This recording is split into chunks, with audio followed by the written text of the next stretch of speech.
played a little piano through my life. I had a piano in my house. I'd go by and I'd make up songs, you know, and I picked it up really fast. Because the way I learned, I'd already heard all these records before I started to play piano. I had probably about 1,500 blues albums. I already knew what I wanted to do. I started to play professionally about 1 month.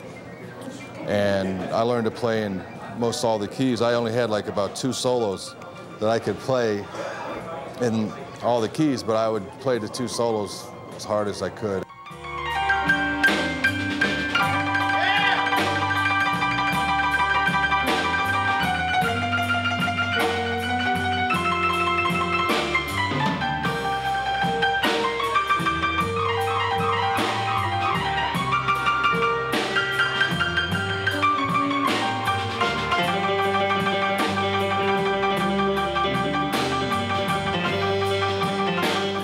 I wanted to see Sunnyland Slim, and my friend told me that Sunnyland's playing every Sunday at Blues on Halstead. So we got in the van and we drove 24 hours nonstop straight to Chicago. Got to Chicago, opened up the door, there he is. I said, I just drove 24 hours straight to meet you. I mean, I just couldn't believe it. There he was.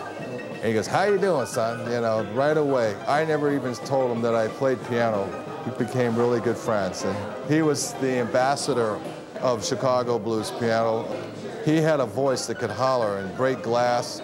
He had a heart of gold. He helped everybody. Little Walter, Howlin' Wolf, took Muddied Waters to Chess Records. He loved when I play his stuff on the piano.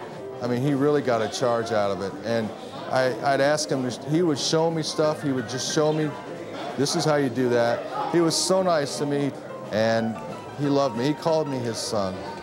He really gave me my sound.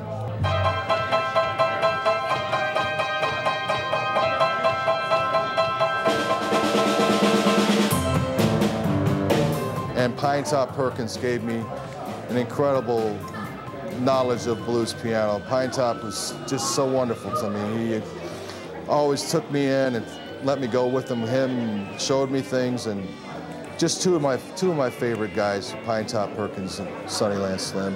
And Little Brother, too. This is Little Brother's watch. He had this for 23 years, and he was a stride player. He could play 5,000 songs. I never did stump him. He could play anything. And I used to go over to his house, and Sunnyland and Little Brother and all, we would hang out and just play piano all day. I took care of Little Brother Montgomery all the way to the end.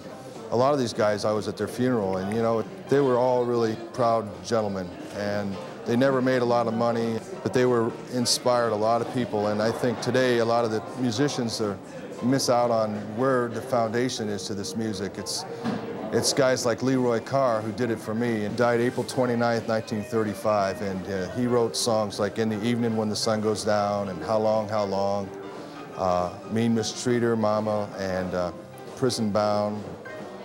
Just an incredible amount of songs with Scrapper Blackwell. He was what Robert Johnson was to guitar, Leroy Carr was to the piano, and he influenced Robert Johnson.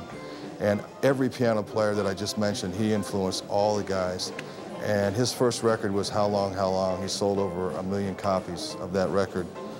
And he had an unmarked headstone in Indianapolis for 60 years. And I always pay tribute to him. And on my new CD, I have 4 of his songs. I've been very fortunate to record and play with just about everyone that's in the last 23 or 4 years of all the old timers. Because I used to hound them. I would go see them, and you know, just there wasn't that many piano players, so when I would go see them, they'd hear me play and they would want me to come up. So I befriended them and they liked me, and I played with all of them, just about everybody. I got to see and meet Detroit Jr., Big Moose Walker, just incredible. And I spent a lot of time with all of them, and these are people that take you into their house. You know, they trust you, they like you, and they help you, and I just watch their hands, you know, and I just kind of listen to their music, and you fall really close with them. And then, you know, and the sad thing is they get old, and then all of a sudden they die, and it's a nightmare of pain, because for the rest of your life you miss them, you know. And I like to pay tributes to these guys now that they're no longer with me. I like to pick songs that they used to do, and and I record their songs or I write songs for them. And I've had a good upbringing with the right, the right guys. I want to thank Martha's Midway Tavern and Albertina for having me at this great place here and having a great hall exclusively for blues. It's a really special place. I've played here probably 20 times.